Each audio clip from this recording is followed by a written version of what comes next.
जन्मभूमी माझी यूपी मध्ये होतं, पण कर्मभूमी माझी महाराष्ट्र आहे. किमान पायाभूत सुविधा, रस्ते, पाणी, ड्रेनेज हे तर पायाभूत सुविधा असतात.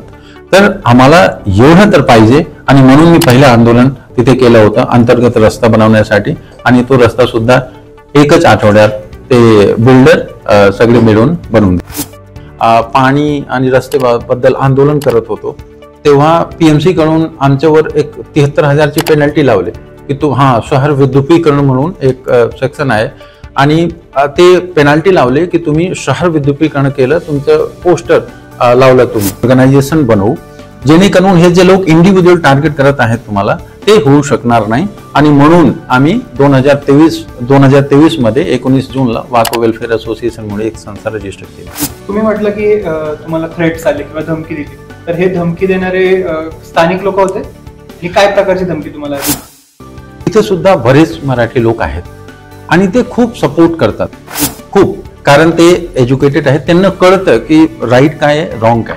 वाघोलीचा प्रॉब्लेम महत्वाचं म्हणजे ट्रॅफिक, रस्ते, त्याचबरोबर तुम्ही पाण्यासाठी पण आंदोलनं केली, हे तर आहेच, पण याच्याबरोबर तुम्ही वाघोली अगेन्स्ट करप्शन ही पण एक मोहीम चालवली होती. त्याच्यात बरेच तुमचे व्हिडिओज पण व्हायरल झाले होते. ते नेमकं त्याचं पुढे काय झालं? त्यासोबत बरेच असे लोक आहेत जे IT मध्ये काम करणारे, खूप सुशिक्षित आणि कॅपेबल लोक आहेत. ते वाघोलीचा विकासासाठी जे काही करायचं असेल ते सर्व सक्षम आहेत, फक्त लोकांचा सपोर्ट पाहिजे.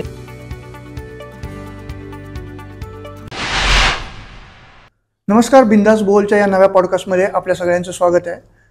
आजवर तुम्ही मराठी माणसासाठी मराठी माणसाने केलेली आंदोलनं अनेक पाहिली असतील, पण आज आपल्यासोबत असे एक गेस्ट आहेत ज्यांनी नॉन मराठी असूनही मराठी माणसाच्या हक्कासाठी अनेक आंदोलनं केली आहेत, तेही पुण्यातल्या वाघोलीसारख्या ठिकाणी. आज आपल्यासोबत अनिल मिश्रा सर आहेत, जे की हायली एज्युकेटेड आहेत, ज्यांनी मॅथ्समध्ये गोल्ड मिळवलेलं आहे, एका इंटरनॅशनल बँकमध्ये ते कार्यरत आहेत. एवढे सगळं असूनही एक समाजसेवा त्यांच्या रक्तामध्ये आहे. त्यांनी वाघोलीसारख्या ठिकाणी बरीच आंदोलनं मागच्या काही काळामध्ये केली आहेत. नेमकं काय त्यांचा या सगळ्या आंदोलनामागचा उद्देश होता ते आपण आज त्यांच्याकडून जाणून घेणार आहोत. स्वागत आहे अनिल सर तुमचं. थँक्यू. मी UP मधून आलो.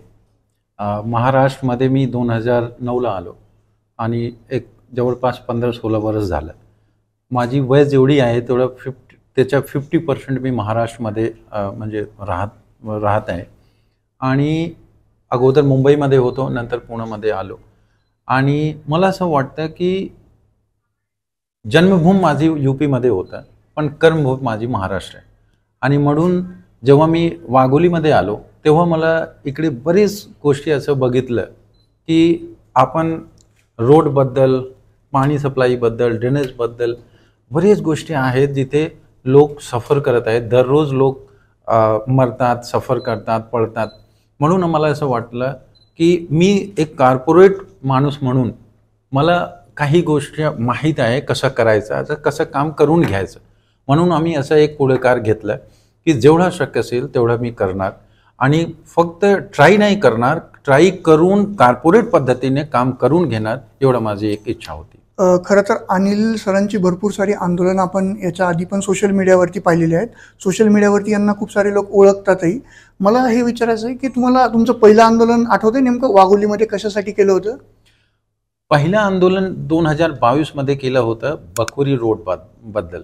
बकोरी रोड जिथे 56 सोसायटी आहेत, तिथे किमान 1 लाख लोक दररोज येतात जातात. तिथे 3 मोठं असं कॉलेज आहेत, तरीसुद्धा यायला जायला रस्ता नव्हता. आणि तेव्हा मी वाघोलीमध्ये नवीन होतो. 2019 मध्ये मी आलो वाघोलीमध्ये. अगोदर दुसरीकडे म्हणजे केशनंद रोडवर राहत होतो, पण नंतर बकोरी रोडला गेलो मी 2019ला. आणि तिथे मी बघितलं की यायला जायला रस्ते नाही आहे, लोक दररोज पडतात. म्हणून मी प्रश्न विचारला आणि एक सोसायटी आहे जिथे मी राहतोय, तिथे न्यू सिटी म्हणून एक सोसायटी आहे. तर सोसायटीपासून बकोरी रोड पर्यंत सुद्धा अंतर्गत रस्ता सुद्धा नव्हता. तर तेव्हा माझं पहिलं आंदोलन होतं की किमान पायाभूत सुविधा, रस्ते, पाणी, ड्रेनेज हे तर पायाभूत सुविधा असतात. तर आम्हाला एवढं तर पाहिजे आणि म्हणून मी पहिलं आंदोलन तिथे केलं होतं अंतर्गत रस्ता बनवण्यासाठी. आणि तो रस्ता सुद्धा एकच आठवड्यात ते बिल्डर सगळे मिळून बनवून दिले होते. तुम्ही म्हटलं की तुम्ही बाकुरी रोडला एक फर्स्ट आंदोलन तुमचं घेतलं, पुन्हा तुम्ही यावर्षी परत बाकुरी रोडमध्येच आंदोलन केलंय. त्यासाठी तुम्ही 5 दिवस अमरण उपोषण सुद्धा केलं आणि तुम्ही हॉस्पिटलाइज सुद्धा झाला होता. तर तुम्हाला वाटतं का अगोदर ज्यासाठी तुम्ही आंदोलन केलं तर ते पूर्ण काम झालं नाही आणि मग तुम्हाला परत आंदोलन करावं लागलं? तुम्हाला सांगितलं तेव्हा बकोरी रोड पासून न्यू सिटी पर्यंत एक अंतर्गत रस्ता होता, त्याच्यासाठी आम्ही आंदोलन केलं होतं. पण आता 13 सप्टेंबरला जो झाला तो फक्त बकोरी रोडसाठी झाला, कुठलाही अंतर्गत रस्ता पॉइंटमध्ये नव्हता, फक्त बकोरी रोडसाठी झाला. बकोरी फाटापासून तिथे राधेश्वरी सोसायटीपर्यंत मोठा रस्ता आहे आणि त्याच्याबद्दल आता हे आमरण उपोषण झालं होतं. आणि आम्ही आमरण उपोषण का केलं की 5 वर्ष झालं. 5 वर्ष तर मला तिथे जेव्हा मी आलो 2019 मध्ये तेव्हापासून आतापर्यंत 5 वर्ष 6 वर्ष झालं. पण तिथे रस्ता 10-12 वर्ष झालं, टाउन प्लॅनिंग सगळं अप्रूव्ह झालं, तेव्हापासून आतापर्यंत 10-12 वर्ष असून सुद्धा तिथे रस्ता नव्हता. आणि म्हणून फक्त बकोरी रोडसाठी आम्ही आमरण उपोषण केलं आणि मग प्रशासनाकडून सुद्धा सहकार्य भेटलं आणि शेवटी लोकांची विजय झाली. एक कुठलंही आंदोलन उभं राहिलं की त्याला एक चळवळीचं स्वरूप येतं. तर बरीचशी आंदोलनं आपण राज्यभरामध्ये पाहिलेली आहेत जी छोट्या छोट्या गोष्टींवरून सुरू झाली आणि नंतर त्यांनी मोठं स्वरूप घेतलं. तर तुम्ही आंदोलनं सुरू केली, त्यानंतर वाको एक संकल्पना तुम्ही पहिल्यांदाच इंट्रोड्यूस केली वाघोलीकरांसाठी असेल आणि नंतर ती पुण्याभरामध्ये सर्वांना कळली. नेमकी कसा हा माइंड थॉट आला त्यामागचा आणि कशी सुरुवात झाली त्याची? जसं मी अगोदर सांगितलं, आंदोलनची सुरुवात 2022 पासून सुरू झाली. 2022 पासून आतापर्यंत आम्ही आंदोलन म्हणजे चालूच ठेवलं.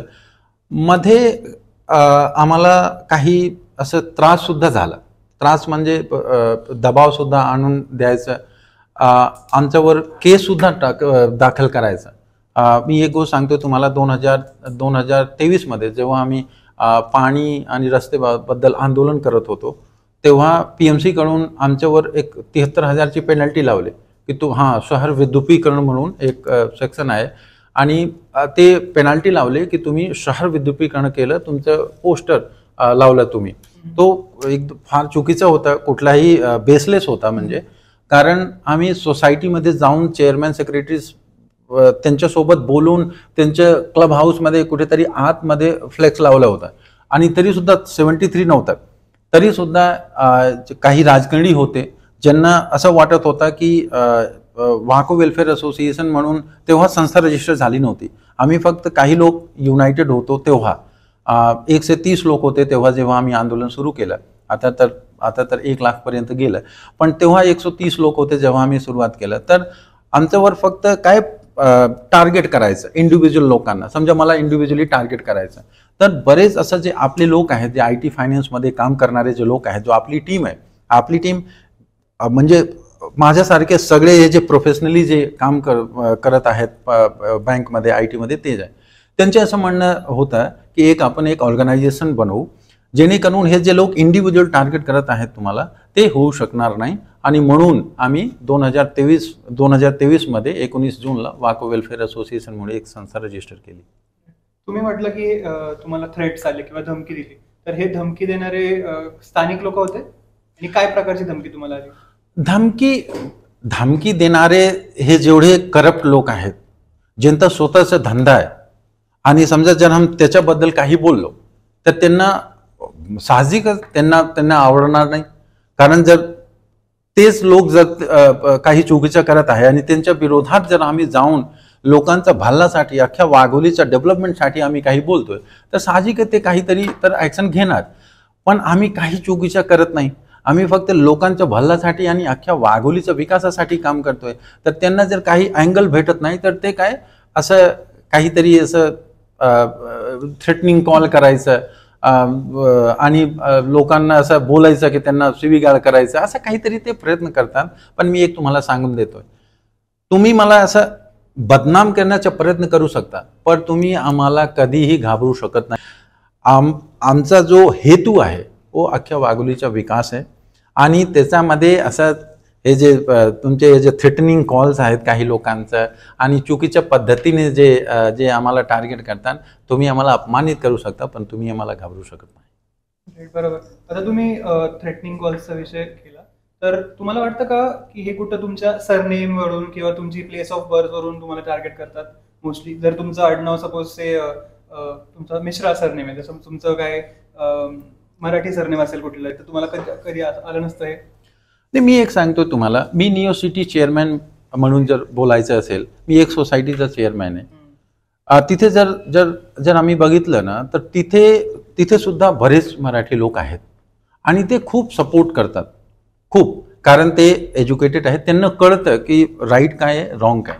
हे फक्त जे 2-4% जे लोक आहेत ना, ज्यांचे ते लाचार लोक आहेत, की त्यांच्या पाठीमागे कोणी असं, जे मी तुम्हाला सांगितलं ना, जे चुकीच्या करणारे जे लोक आहेत, ज्यांच्या असं कारभार चालू आहे वाघोलीमध्ये, त्यांचे जे काही असं लाचार लोक आहेत, त्यांच्यासोबत त्यांच्या जे थोडेफार लोक आहेत, फक्त त्यांच्या कर्तृत्व आहे. बाकी जे लोक आहेत बाहेरून येऊन जे इकडे काम करतात, मराठी असू द्या, नॉन मराठी असू द्या, परप्रांतीय असू द्या, हे सगळं आता होत नाही. मला तर आता एवढ्या लोकांचं सपोर्ट आहे. तुम्ही जर आंदोलन बघितलं तर जनताचा एवढा सपोर्ट आहे आणि म्हणून हे सगळं शक्य झालं.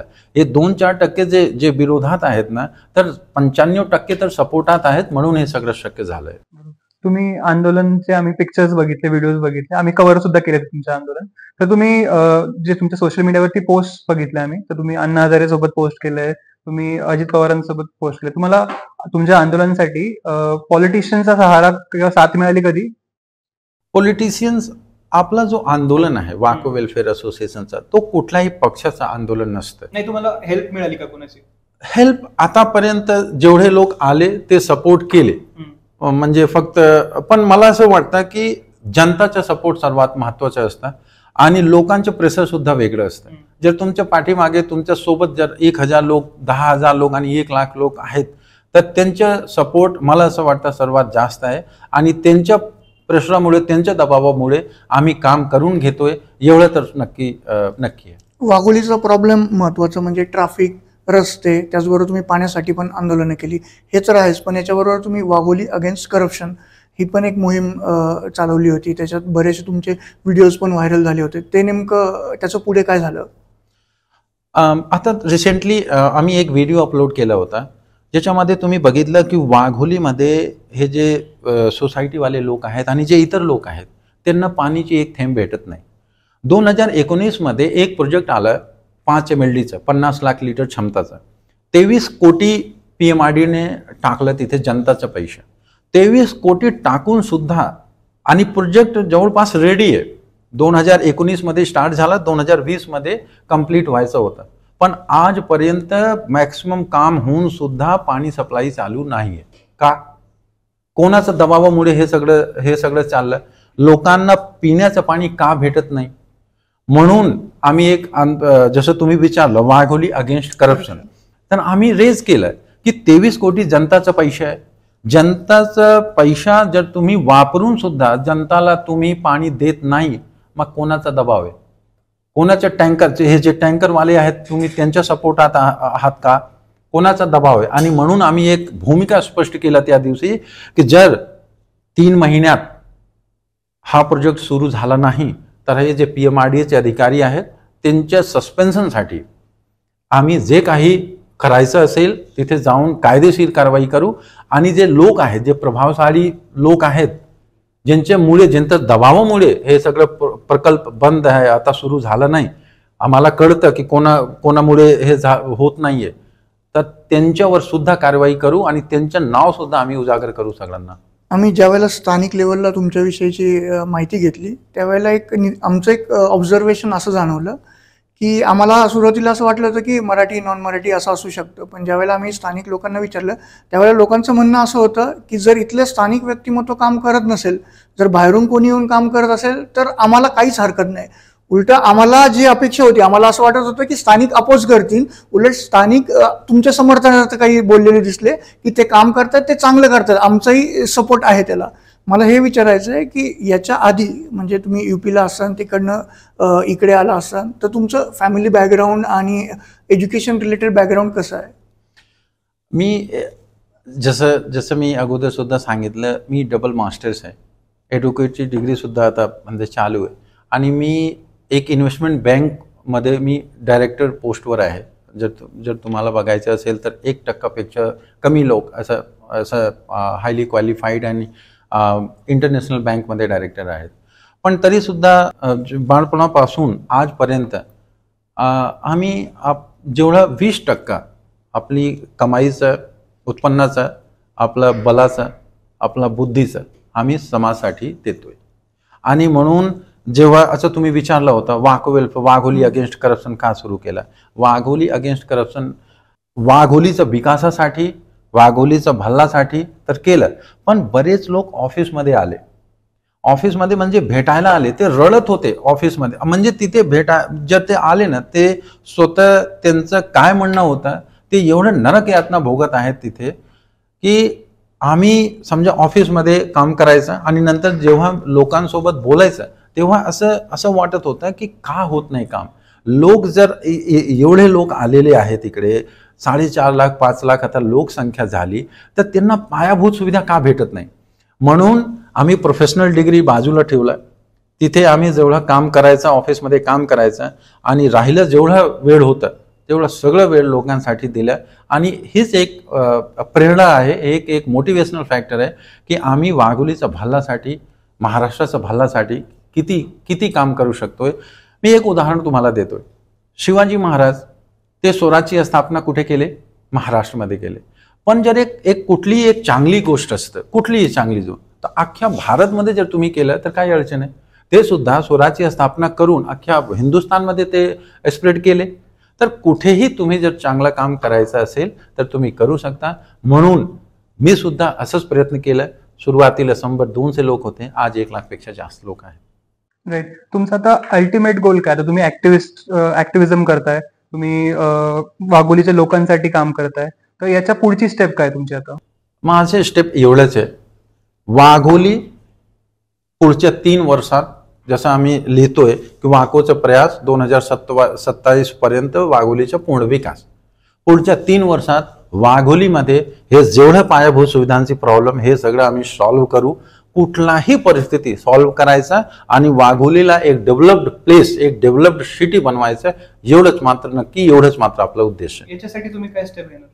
जसं मी तुम्हाला सांगितलं, आता समजा बकोरी रोड बद्दल माझ्याकडे सुद्धा काहीही संवैधानिक पॉवर असा नाहीये, तरी सुद्धा जनताचं पॉवरमुळे, जनताचं सपोर्टामुळे आम्ही आतापर्यंत आंदोलन करून काम करून घेतोय. पण समजा आता लोकांचा सपोर्ट सुद्धा वाढला, लोकांना कळलं की आता जनताचं काम जनता स्वतः करून घेणार, एवढा लोकांमध्ये एक विश्वास वाढला. जेव्हा बकोरी रोडचं आंदोलन प्रशासनाने सगळी मागण्या मान्य केलं, तेव्हा लोकांमध्ये सुद्धा एक असा विश्वास आला की आम्ही स्वतः काम करून घेऊ. आणि दुसरी गोष्ट मी तुम्हाला सांगतोय, वाघोलीच्या विकासासाठी जे काही करायचं असेल ते 100% आम्ही करू. पण आता उद्देश एकच आहे, जिथे आम्ही राहतोय, जिथे आम्ही 20 वर्ष दिलं, जिथे आम्ही एवढा इन्व्हेस्टमेंट केला, जेवढी आपली इन्कम आहे, इन्कमचा समजा 50% इन्व्हेस्टमेंट आम्ही कुठे केला, इथेच केलं. तर माझं आयुष्य इथे गेलं, माझी उत्पन्नाचा एक सर्टन पर्सेंटेज इथे गेलं. सर्वच जाऊन सुद्धा जर आम्हाला म्हणजे एक सामान्य लोकांना हे पायाभूत सुविधा भेटत नाही, तर तेवढा तर पाऊल उचलणार आम्ही 100%. आणि जे काही करायचं असेल तर आम्ही करू, पण 100% वाघोलीचा विकास एकच ध्यास. थोडासा डायरेक्टच प्रश्न विचारतो. उद्या जर महानगरपालिकेची निवडणूक लढवायची झालीच तर तुम्ही कुठला पक्ष चूज करणार? की इंडिपेंडेंट? तुम्ही म्हणताय की तुमच्यासोबत 1 लाख लोक आहेत, तर आपल्या कॉर्पोरेट इलेक्शनला तर एवढे वोटची पण गरज नाही ऍक्च्युली. तर मी एक सांगू, वाघोलीमध्ये जेवढी प्रॉब्लेम्स आहेत ना, ते MP रिलेटेड प्रॉब्लेम नाहीये, MLA रिलेटेड प्रॉब्लेम नाहीये. कुठलाही माणूस आता समजा ड्रेनेज बद्दल जर काम करायचं असेल तर MLA ची गरज नाहीये. MLA तर स्टेटची पॉलिसी बनवणार, स्टेट बद्दल काही करायचं असेल तर मोठी पॉलिसी बनवणार. MPचं काम काय, सेंटरमध्ये जे काही करायचं असेल तर ते करणार. कुठलाही पक्षाची गरज नाहीये असं काम करण्यासाठी, कुठलाही पक्षाची गरज नाही. कोणीही माणूस, फक्त इंटेन्शन जर क्लिअर आहे आणि करप्ट माणूस नाहीये, आमच्यासारखा जर एक हायली एज्युकेटेड बंदा असेल तर एवढं तर त्याला माहिती असेल की कॉर्पोरेटमध्ये काम करून कसं घ्यायचं. कुठलाही पक्ष असू द्या, तर पक्ष महत्वाचा नाहीये. मला असं वाटतं एक सर्वसामान्य माणूस, आता एक उदाहरण मी सांगतो तुम्हाला, इलेक्शन 5 वर्षासाठी असतं, कुठलाही पक्षाचा माणूस असेल 5 वर्षांसाठी असतं. जर ते एवढा कॅपेबल नसेल, म्हणजे ज्यांना प्रॉब्लेम सुद्धा कळत नाही, 5 वर्षांसाठी जर ते आले तर 5 वर्षांसाठी एक तर ते जेवढं इलेक्शन मध्ये दिले, वाटप केले आणि इतर गोष्टी त्याबद्दल मी जास्त बोलणार नाही, ते कव्हर करणार. आणि दुसरी गोष्ट काय, त्यांना पॉलिसी सुद्धा समजून घ्यायला त्यांना 5 वर्ष 4 वर्ष लागेल. आम्हाला असं होणार नाही. आम्हाला कळतं वाघोलीमध्ये काय प्रॉब्लेम आहे, एकदम ग्रॉस रूट लेवलवर जाऊन आम्ही प्रॉब्लेम समजून घेतलाय. कुठलाही पक्षाची गरज नाहीये. मी परत एकदा सांगतोय तुम्हाला, एक वाको वेलफेअर असोसिएशन म्हणून जो आपली संस्था आहे, या संस्थामध्ये एवढे कॅपेबल लोक आहेत. मी फक्त एकटा नाहीये, मी तुम्हाला स्पष्ट सांगून इच्छितो, मी एकटा नाहीये. माझ्यासोबत बरेच असे लोक आहेत जे IT मध्ये काम करणारे, खूप सुशिक्षित आणि कॅपेबल लोक आहेत. ते वाघोलीचा विकासासाठी जे काही करायचं असेल ते सर्व सक्षम आहेत. फक्त लोकांचं सपोर्ट पाहिजे. आणि एकदा लोक सपोर्ट केले आणि त्यांचा सपोर्ट भेटला तर 100% वाघोली का विकास होण्याशिवाय राहणार नाही. गेले 2-3 वर्ष आपण बघितलं तर ऍडमिनिस्ट्रेटर रोल आहे पीएमसी म्हणजे सगळ्याच म्युन्सिपल बॉडीज मध्ये महाराष्ट्राच्या मोस्टली. तर तुम्हाला असं वाटतं का की जेव्हा नगरसेवक निवडून येतील, मोस्टली जानेवारीमध्ये इलेक्शन्स होऊन जातील, तर तुम्हाला वाटतं का जेव्हा नगरसेवक निवडून येतील तेव्हा फक्त वाघोलीच नाही की प्रत्येक एरियाचा पण विकास होईल, की ऍडमिनिस्ट्रेटर जे रूलनी विकास थांबलेला आहे? 100%. समजा जर नगरसेवक निवडणूक येतील तर कुठेतरी एक रिप्रेझेंटेटिव्ह असतं. समजा कुठली एरिया असेल, तिकडचा जर प्रॉब्लेम असेल आणि कोणी एक रिस्पॉन्सिबल माणूस असेल तर तिथे जाऊन प्रश्न मांडू शकतं. नाहीतर आता काय आहे, जनता आणि डायरेक्ट कमिशनर समजा PMC ऑफिस मध्ये कोणी नाहीये. म्हणून मला असं वाटतं 100% जर नगरसेवक आला तर एक रिप्रेझेंटेटिव्ह म्हणून 100% थोडा पुश भेटेल आणि काम होऊन जाईल लोकांचं. तुमच्या स्पेसिफिक वॉर्डचं आपण बघितलं तर वॉर्ड नंबर 4 जो आहे वाघोलीतला, तर असंही आहे की 4 जण उभे राहणार, म्हणजे 4 जणांचं एक हे असणार आहे, पॅनल असणार आहे. तर त्या पॅनलमध्ये वेगवेगळ्या पक्षातली लोक असणार आहेत. तर मग तुम्ही हे पॅनलमध्ये कसं तुम्ही स्वतः लढणार? मग इलेक्शन लढण्याबद्दल आता कुठलाही डिसिजन टीम कडून असं आलं नाही, कुठलाही पक्ष आणि दुसरी गोष्ट काय, वाघोलीमध्ये फक्त वार्ड नंबर 4 नाहीये, वाघोलीचे 2 तुकडे झाले. अर्धा पोर्शन 4 नंबरमध्ये आला, अर्धा 3 मध्ये गेला. तर वार्ड नंबर 3 म्हणजे अर्धा वाघोली, लोहगाव आणि विमाननगर, आणि 4 नंबर म्हणजे अर्धा वाघोली आणि मग अर्धा खराडी आणि चंदननगर. तर 2 वार्ड झाले. आता आता इलेक्शनची डेट सुद्धा अनाऊन्स झाली नाही. ठीक आहे, तुम्ही सांगता जानेवारीमध्ये होणार. पण एवढा मात्र नक्की आहे की जसा MPचं इलेक्शन झाला होता तर टीम वाकोने खूप ऍक्टिव्ह मोडमध्ये तिथे जाऊन हे जे MPचे जे उमेदवार होते त्यांच्या समोर बोलून, आणि लोक आले होते त्यांच्या समोर प्रश्न विचारायचा की तुम्ही काय करणार. ठीक, आम्हाला कळतं RNR काय, MP काय करू शकतं, पण आम्ही तेव्हा सुद्धा एक कार्यक्रम ठेवला होता आणि त्यांना सुद्धा विचारलं होतं की तुम्ही काय, एक तर जे रनिंग जे MP आहेत त्यांना सुद्धा विचारलं होता आणि जे आता नवीन कॅन्डिडेट आहेत त्यांना सुद्धा विचारलं होतं. सारखं आम्ही जेव्हा MLAचं इलेक्शन झालं तेव्हा सुद्धा आम्ही त्यांना सुद्धा बोलवलं होतं की तुम्ही येऊन सुद्धा सांगा वाघोलीच्या विकासासाठी तुम्ही काय करू शकता. आणि आता तर नगरसेवकाचं इलेक्शन आहे, म्हणजे लोकल इलेक्शन आहे, खालच्या लेवलवर आहे. तर आम्ही 100% एक ऍक्टिव्ह भूमिका तर 100% टीम वाकोची असेल.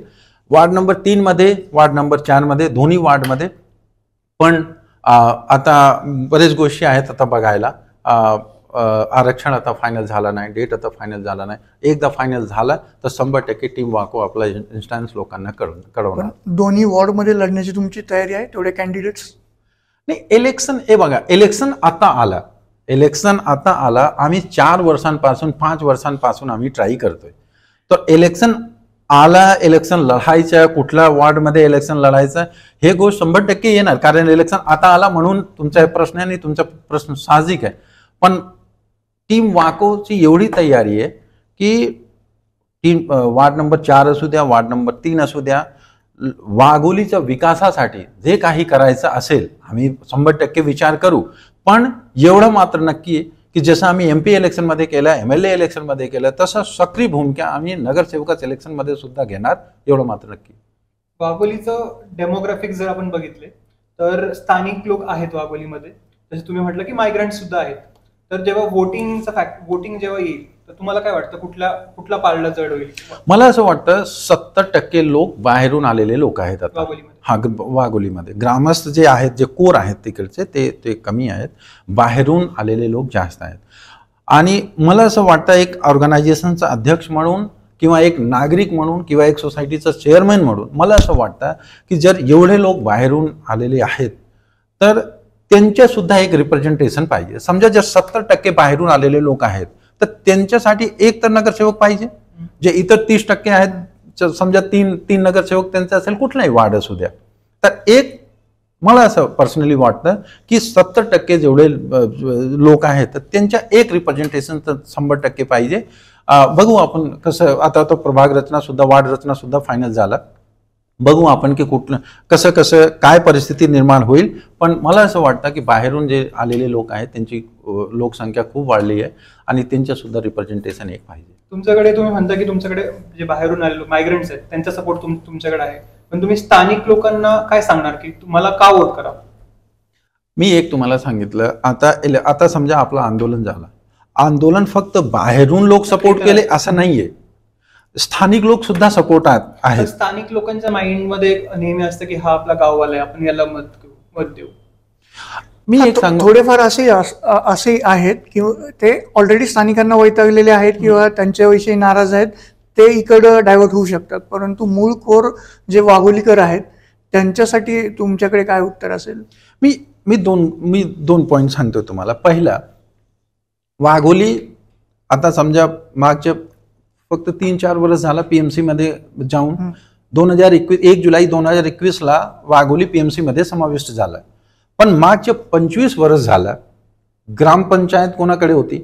ज्यांच्याकडे होती ते लोक काय डेव्हलपमेंट करून दिले आणि काय प्रॉब्लेम आतापर्यंत लोकांना भोगावं लागतं हे सगळं त्यांना सगळ्यांना कळतं.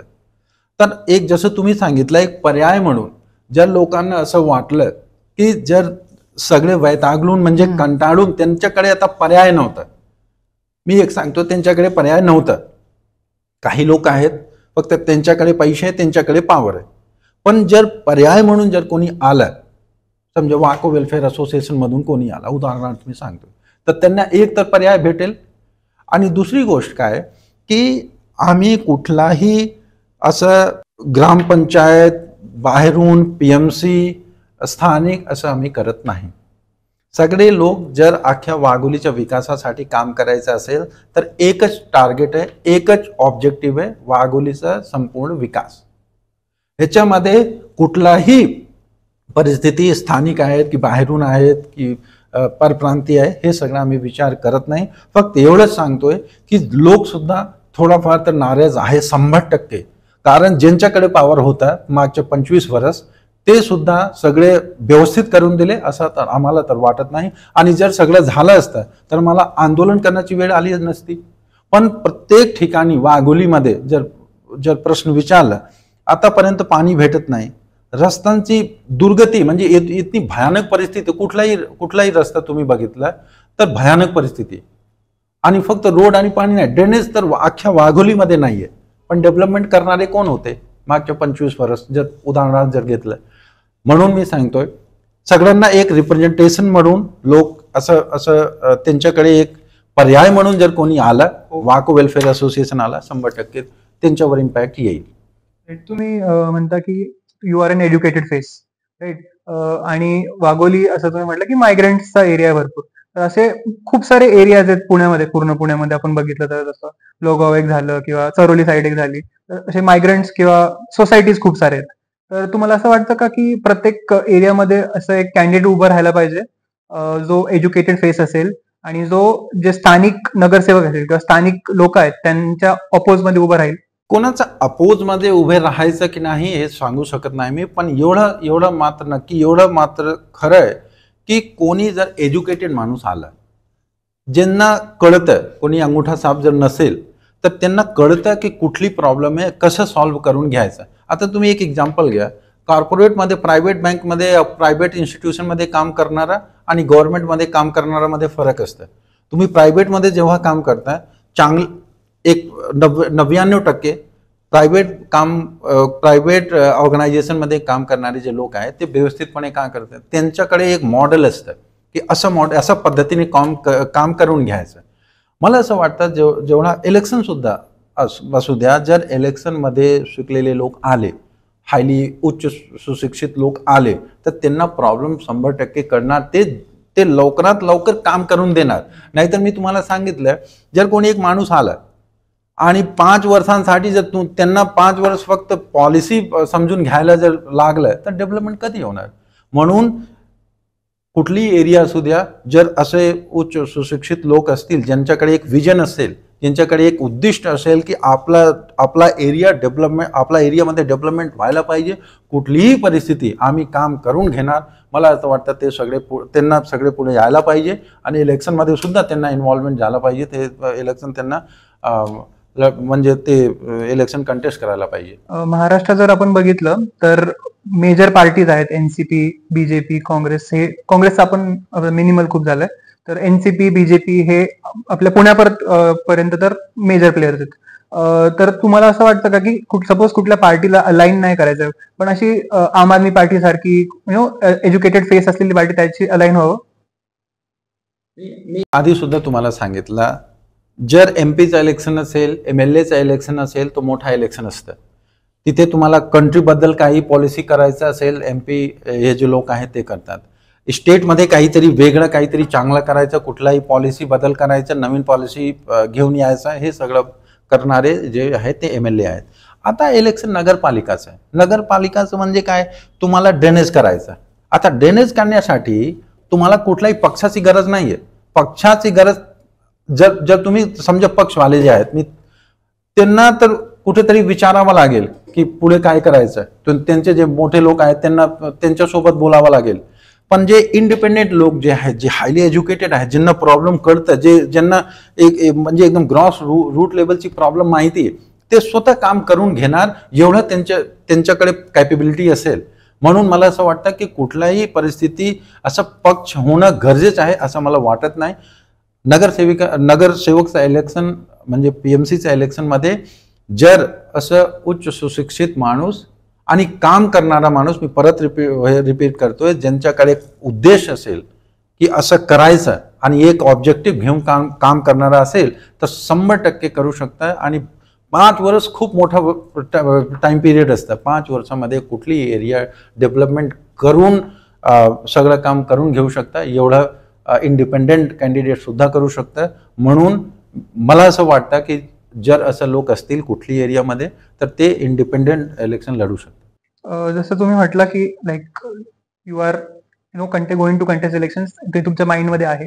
जर तुम्हाला 1 मिनिटामध्ये तुमच्या वोटरला कन्व्हिन्स करायला सांगितलं की तुम्हाला का वोट करायचं, तुम्ही 5 वर्षात काय काम करणार, तुम्ही कसं सांगणार? 1 मिनिटामध्ये तुम्ही कन्व्हिन्स करा फक्त की मला का वोट करायचं. नाही, मला वोट करू नका, कोणाला वोट असं करू नका. तुम्ही विचार करा वोट का करायचं, वोट का करायचं, कोणाला करायचं आणि उद्देश तुम्ही कशासाठी वोट करता. जर कुठलाही पक्षाचा माणूस असेल तिथे, समजा 20 वर्षांसाठी तो काम केलं तरी सुद्धा पायाभूत सुविधा तिथे नाहीये, तर तुम्ही विचार करा का नाहीये, त्याच्या पाठीमागे काय रिझन आहे.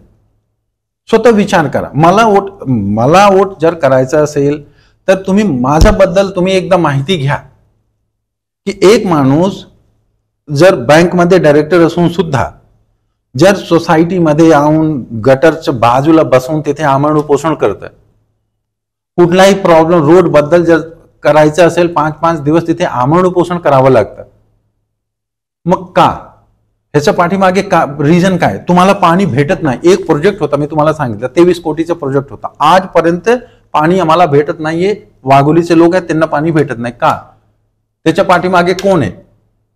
आणि जर ते इलेक्शन लढत आहेत त्यांना तुम्ही परत वोट करणार का. तर असं जर कोणी, आणि समजा वाको वेलफेअर असोसिएशनचा अध्यक्ष म्हणून मी सांगतोय तुम्हाला, मागच्या 4-5 वर्षांपासून आम्ही नेहमी हे सगळे प्रश्न उभे करतोय आणि फक्त उभे करत नाही, सॉल्व्ह करण्यासाठी जे काही करायचं असतं आम्ही करतोय. फक्त काय संवैधानिक पॉवर नसल्यामुळे आम्हाला आंदोलन करावंच लागतं, कुठेतरी ऍक्शन घ्यावं लागतं.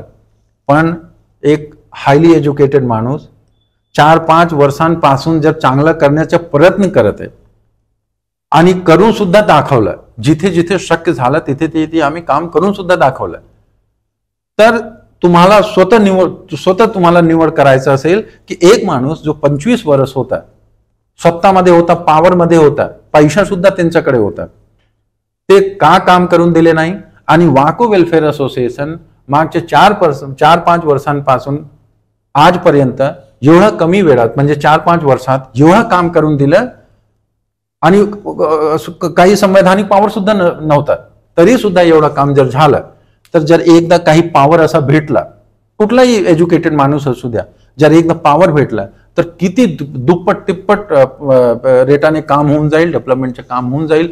असं मला असं वाटतं की जनताने असं विचार एकदा करावा आणि विचार करून वोट करावा, असं माझी सुद्धा इच्छा आहे आणि आवाहन सुद्धा आहे त्यांना. वाघोलीचा एक विषय आपण बोललो नाही. वाघोलीत पाणी, ड्रेनेज यासोबतच ट्रॅफिकचं लय मोठा प्रॉब्लेम आहे. म्हणजे तुम्ही फार वाघेश्वर चौकापासून ते खाली BGS पर्यंत तिथलं जे ट्रॅफिक आहे, तिथले जे रस्ते आहेत, आजूबाजूची दुकानं आहेत, त्यात गाड्या वगैरे आहेत, ते म्हणजे आत्ता इथं प्रशासन राज असून पण ते पण हतबल झाले.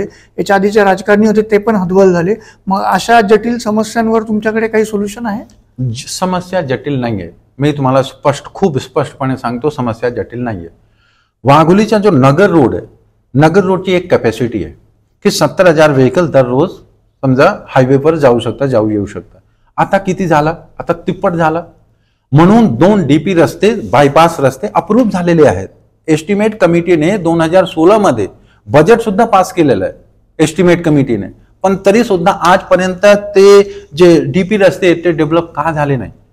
कोणाच्या दबावामुळे हे सगळं होत नाही? मी सांगतोय सगळं करप्शन आहे.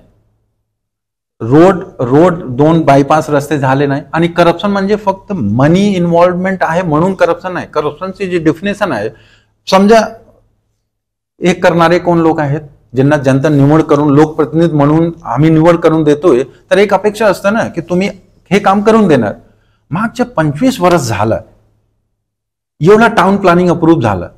लोकसंख्या खूप म्हणजे वाढली. आता समजा 2018 मध्ये ही लोकसंख्या 1 लाख होती आणि आता 2024-25 मध्ये किती झाला? 4 लाख झाला, 4.5 लाख झालं. तर मागचे 5-6 वर्षात 4 टाइम्स हे झालं. पण तरी सुद्धा डेव्हलपमेंट, 2 रस्ते डेव्हलप झाले नाही. आणि एवढा नाही, फक्त तिथे एक CCTV कॅमेरा जर बसवायचा असेल किंवा एक ट्रॅफिक सिग्नल, बकोरी फाटाचा एक सिग्नल होता, तिथे आम्हाला खूप पाठपुरावा केला की तिथे बकोरी रोडवर एक सिग्नल जर बसवलं ना तरी सुद्धा थोडा ट्रॅफिक मॅनेजमेंट करणं सोपं होईल. मग मागच्या वर्षी तिथे सिग्नल बसवला गेला.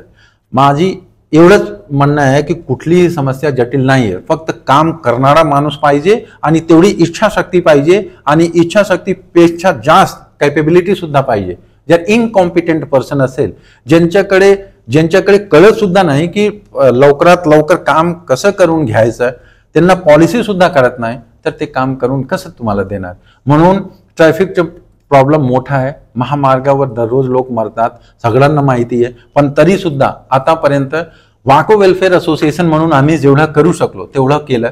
बकोरी रोडवर सिग्नलचं काम झालं आणि आम्ही फीडबॅक सुद्धा देतोय. आता एक मागच्या महिना एक तुम्ही ऐकलं असेल, माहित नाही मला, की आम्ही डिमांड केलं की पुणे नगर रोडवर AI बेस्ड ट्रॅफिक सिस्टम जर इम्प्लिमेंट केलं तर खूप वाहतूक सुद्धा शिस्त होऊन जाईल आणि जो ट्रॅफिक मॅनेजमेंट आहे तो लोकांसाठी सुद्धा सोयीस्कर होऊन जाईल.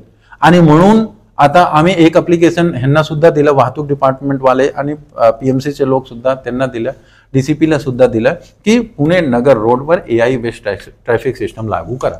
तर मी तुम्हाला सांगतो, छोटी छोटी गोष्ट आहे. करणारा माणूस जर असेल आणि करप्ट नसेल तर 100% सगळं काम होऊन जाईल. आतापर्यंत दुर्दैवाने मी कोणी असं राजकारणी नाहीये, पण एवढं मी तुम्हाला सांगतो प्रामाणिकपणे की जेवढे लोक आहेत ते जेवढा इच्छाशक्ती दाखवायचं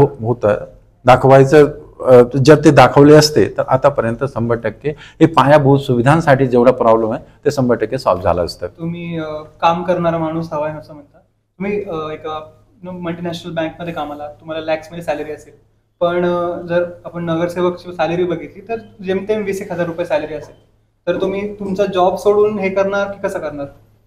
हे महत्वाचा प्रश्न आहे. बरेच लोक सुद्धा मला जेव्हा टीम वाकोचा काही प्रोग्राम असतात तर बरेच लोक असं विचारतात. मी तुम्हाला सांगतोय की ॲज ए डायरेक्टर आम्हाला एक एक एक पॅकेज आहे. तो पॅकेज फार मोठा पॅकेज आहे जर तुम्ही कम्पेअर केलं. आणि फक्त नगरसेवकची सॅलरी नाही, जर तुम्ही MLA ची सॅलरी बघितलं तर MLA ची सॅलरी सुद्धा 2.5 लाख ते 3 लाख पर्यंत. काही भत्ता जर घ्यायचा असेल तर कन्सिडर तुम्ही करू शकता. तेवढा जर आपला पॅकेज आहे, तेवढा जर आपल्याकडे उत्पन्न आहे, तरी सुद्धा आम्ही का हे सगळं करत आहे, एक साहजिक प्रश्न आहे. मी तुम्हाला 2 पॉईंट सांगू इच्छितो. पहिला की बालपणापासून जसं मी तुम्हाला अगोदर सुद्धा सांगितलं, आपले हे जे पुरोहित होते ना, त्यांचं सुद्धा एक म्हणणं होतं की ॲज ए माणूस आपला उत्पन्नाचा 20% तुम्ही सोसायटीमध्ये तुम्हाला द्यायचं. कारण तुम्ही जो आहात त्याच्या पाठीमागे तुमचे पेरेंट्स आहेत, तुमचे जे गुरु लोक आहेत, तुमची सोसायटी हे सगळ्यांचं कंट्रीब्युशन असतं. म्हणून तुम्हाला 20% जर तुम्हाला दिला तर बरं होईल.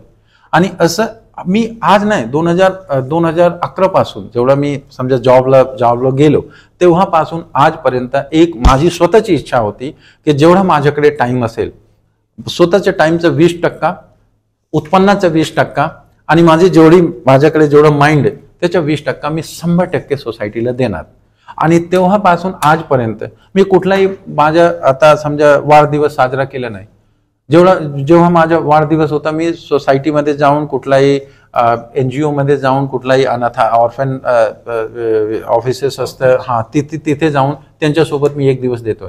कारण माझी कमाईचा, उत्पन्नाचा, माइंडचा आणि वेळचा मी 20% सोसायटीला देतोय. तर कुठलाही परिस्थिती मी देतोय. फक्त काय झालं की जेव्हा थोडे लोक होते, जेव्हा आम्ही हे सगळं सुरू केलं, आम्हाला असं भान नव्हतं की असं 4 वर्षानंतर 5 वर्षानंतर असं वाको वेलफेअर असोसिएशन आम्हाला करावं लागेल. मग 100 लोक आम्ही होतो तेव्हा सोसायटीमध्ये, जेव्हा पहिलं आंदोलन केलं होतं. आज 1 लाखपेक्षा जास्त लोक आहेत. हे सगळं तेव्हा असं भान नव्हतं की असं होऊन जाईल. पण मला असं वाटतं जर तुम्ही चांगला काम करता तर लोक सुद्धा तुमच्या सोबत येत राहतात आणि हळूहळू चांगलं. फॅमिलीचं काय म्हणणं आहे याच्यावरती? नाही, फॅमिलीचा तर सपोर्ट फॅमिली प्रत्येक हे जे लोक आहेत त्यांच्या फॅमिलीचं एकच म्हणणं होता की मला वेळ देत नाही. हे एक कॉमन प्रॉब्लेम आहे. आणि मी प्रॉब्लेम सुद्धा सांगत नाही, कारण त्यांचा सुद्धा एक अधिकार आहे. पण आम्ही तेवढा देऊ शकत नाही. माझ्याकडे जर बोलायचं असेल, मी प्रोफेशनल लाईफ 8 तासासाठी 9 तासासाठी प्रोफेशनल लाईफ, आणि राहिलं जेवढा वेळ मी सोशल लाईफ, तर माझी पर्सनल लाईफ सुद्धा कम्प्रोमाइज्ड आहे, मला माहिती आहे. पण मला खूप आवडतं की मी 8-9 तासासाठी मी पोटासाठी काम करतोय, आणि हे जे 8-10 तास राहिलं जे समाजासाठी करतोय तो माझ्या दिलासाठी करतोय. माझ्या खूप म्हणजे असं मला आवडतं हे काम करायला, म्हणून हे करतोय. आणि वाईफचं कंप्लेन असतं, पण त्यांचं सपोर्ट सुद्धा आहे. त्यांच्या सपोर्टाशिवाय हे सगळं होऊ शकत नाही. तर एवढं मी सांगू शकतो की प्रोफेशनल लाईफ आणि सोशल लाईफ दोनच लाईफ आहे आता. Anilji, thank you very much for speaking to us. We wish you all the best. आणि पुन्हा एकदा आपण जेव्हा इलेक्शन क्लोज येईल त्यावेळेस पुन्हा एकदा भेटू आपण. आणि all the very best for your campaigning and everything. Yes, thank you.